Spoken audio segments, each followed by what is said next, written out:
हरे बदन राजा बिगड़त मन राजा रातिया के छगल छन छन करे चूड़ी खन खन करे अथिया के कहीं तो भाई रौर गोड़ लीना बाटे कमर कमजोर पिया छोड़ दीना बाटे कमर कमजोर पिया छोड़ दीना।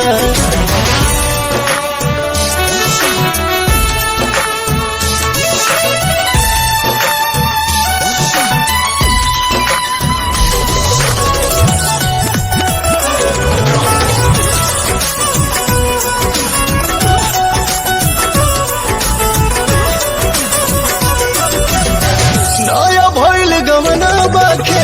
लवना नया नया अपना में हर पटनी कोई दिन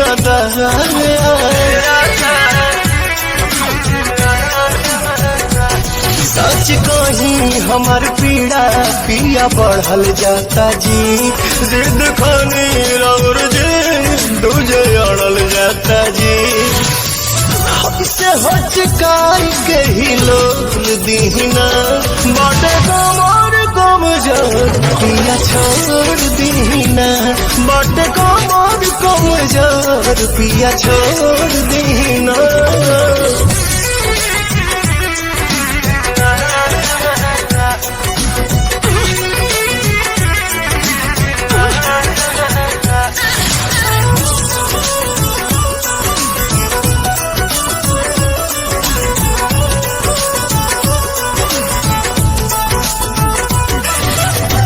लाल लाल कोये दिहनी गोर मोर बदन के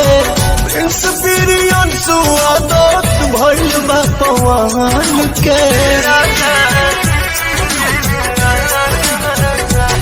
धरी धीर काल फिर भेंट होई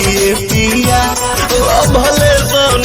परेशान में न धोई पिया नौसों में न जोक देना खोर दीना बाटे कमर कमजोर पिया छोड़ दीना